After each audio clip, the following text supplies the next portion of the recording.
This is about moving forward by looking back. And 90 years of doing what others are not. It's about open-mindedness to the way things open and setting precedents for presidents. It's shifting the concept of shifting. It's about finding inspiration in the unexpected and people of means who have found meaning in it. This is about marching to the beat of a different drum and being an audiophile's dream within a dream. This is about making genius look simple and making noise by being quiet. It's about big ideas with smaller footprints and seeing more of the world because there is so much world to see. This is about going places others aren't. Introducing the Lincoln Motor Company. In 1917, a company named after Abraham Lincoln was founded by Henry Leland, a former manager of the Cadillac division of General Motors. The first source of revenue for this company was assembling Liberty aircraft engines for World War I. After the war, the focus shifted to manufacturing luxury cars. In 1922, Lincoln was bought out by the Ford Motor Company, but still operated as a separate entity until 1940. In April of 1940, the Lincoln Motor Company became the Lincoln division of Ford when they dropped the Motor Company from Lincoln's name. In 2012, Ford reorganized the Lincoln division, going back to its original name, and gave the division a unique design, product development, and sales team to differentiate the Lincoln vehicles from their Ford counterparts. Lincoln is trying to position its brand name into the luxury automobile niche, competing against others such as BMW, Mercedes, Cadillac, and Lexus, all of whom are known for their luxury vehicles. With the Lincoln MKZ, Ford had officially entered uncharted territory, competing against other luxury hybrids. Lexus is already a well-established name in the hybrid sector, with such models as the CT hatchback. Its price tag is $29,000, and it has the honor of being the only vehicle in the luxury market that tops a combined MPG of 40. Cadillac is making moves into the luxury hybrid market as well, with its all-new 2014 ELR model, which will be the brand's first extended-range plug-in. Cadillac hasn't yet released what the price tag will be on it, but most expect it to be around $50,000. BMW had been going for sheer power with their turbocharged active hybrids. The turbocharged active hybrid 7, the 2011 model, boasted the fastest accelerating hybrid sedan in the world, going 0 to 60 in 4.7 seconds. The 2013 model, however, switched to a 6-cylinder hybrid system, increasing the time, but also increasing the combined miles per gallon to 25. The BMW X3 is a luxury SUV competing against the new Lincoln MKX, both of which are in the $40,000 range. BMW improves on the previous power unit that won Engine of the Year 6 times by adding a twin-scroll turbocharger. The Mercedes GLK luxury SUV offers a few unique features, one of which is the fuel-saving Eco Start-Stop system that automatically shuts off the engine at stoplights and other idle situations. As soon as the driver lets off the brake, the engine instantly restarts for immediate acceleration response. This SUV, coming in just under $50,000, also has one of the first systems of its kind in the Attention Assist, which continuously monitors different parameters of driving behavior and can automatically alert the driver with visual and audible signals if it detects signs of drowsiness on long trips. Alright, here I am sitting in the 2013 Lincoln MKZ. I just want to talk about a little bit of the inside of the car.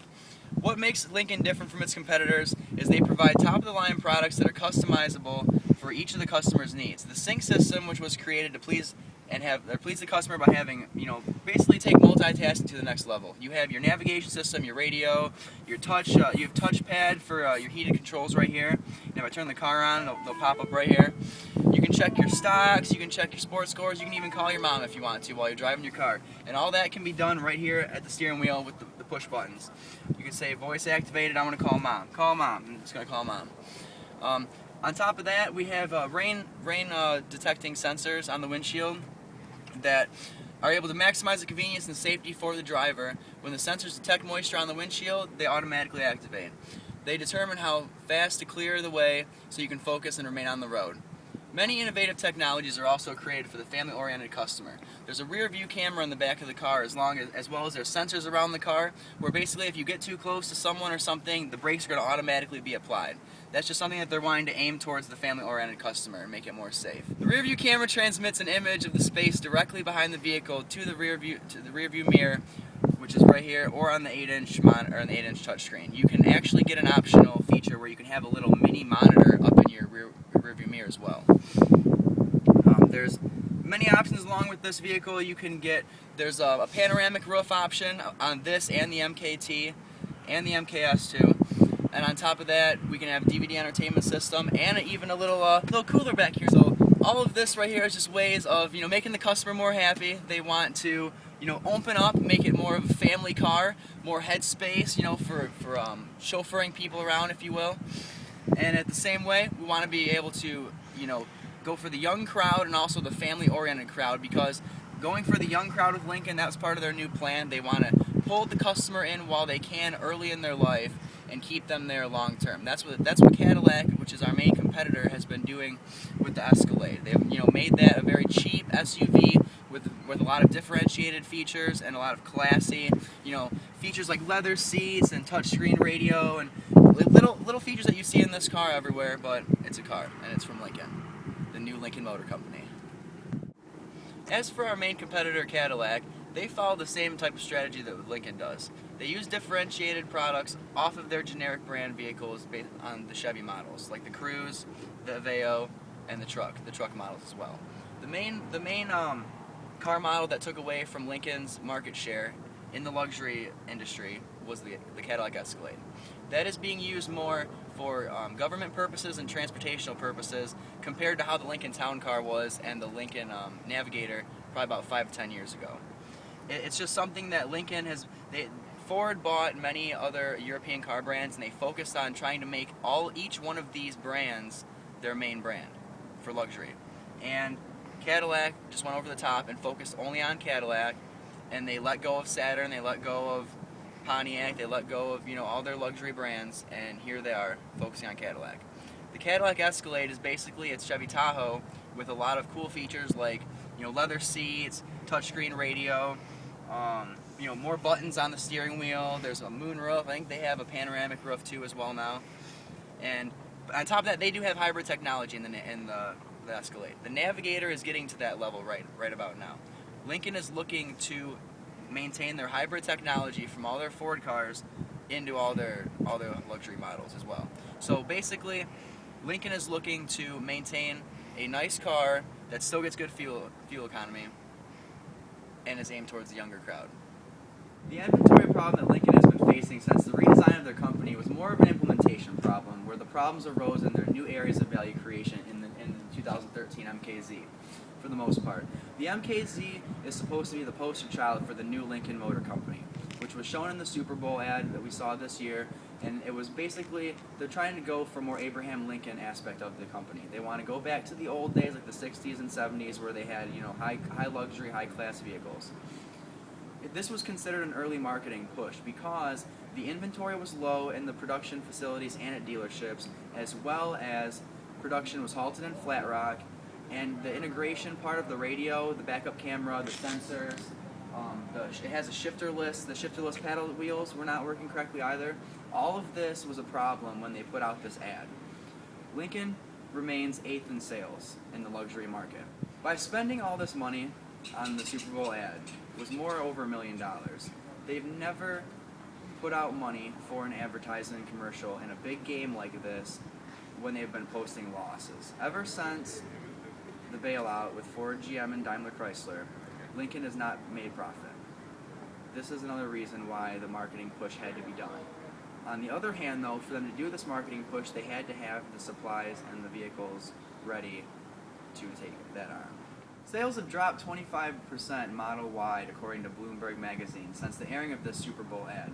Lincoln was the only luxury car brand that is pushing for good fuel economy also. Hybrid technology does exist in 4 of its models, in which they are redesigning in the next 3 years as well.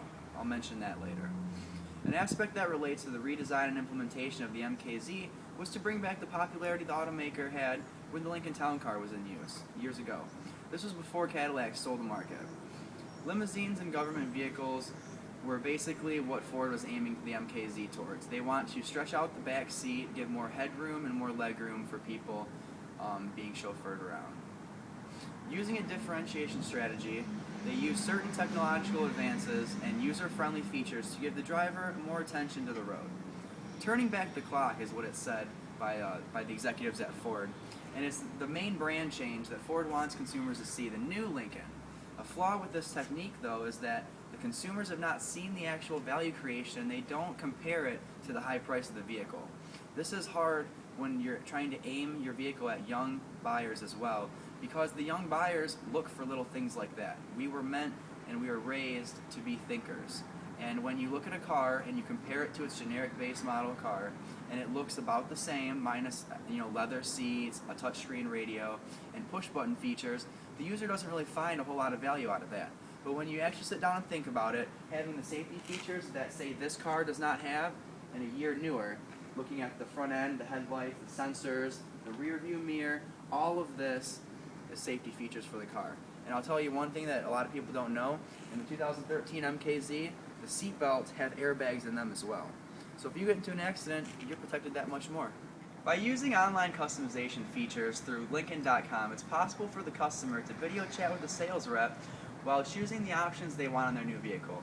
The sales rep can actually give them, definitions and what everything will do and how much it'll cost before the customer even purchases the vehicle. This has increased the demand for the products through web technologies and customization, and also gives the buyer more of a relaxed and less pushy feel when purchasing a vehicle, as you would notice when you go to the dealer lot and you may be surrounded by salesmen.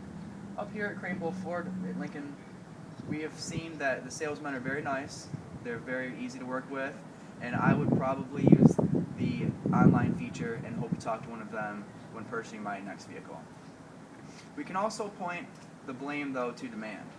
New automobiles being purchased by people in America it's not part of our culture anymore. Everyone's moving towards buying used vehicles and trying to save money in their pocket by fixing them up. The goal of the advertising push was to gain more of a market share back from competitors like Lexus, Cadillac, BMW. Ford and Lincoln are not concerned with being number one in volume, but they're more looking to be more of a different, personalized, warm, non-Type A, as you could say, design vehicle. And this comes right from the CEO. A different brand, the new Lincoln Motor Company.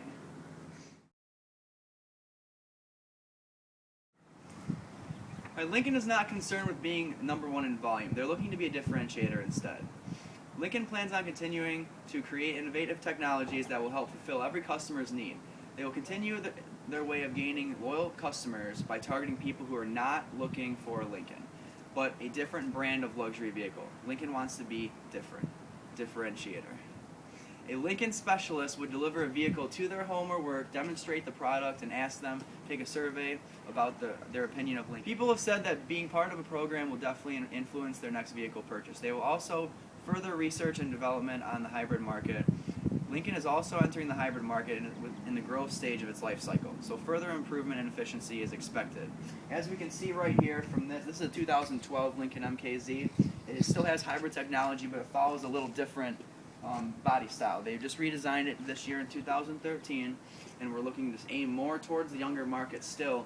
And you will find just as many differentiated features on this car as you will on the 2013 that I was just inside a minute ago. But it's still the same car, same engine, same fuel economy, same great Lincoln Motor Company.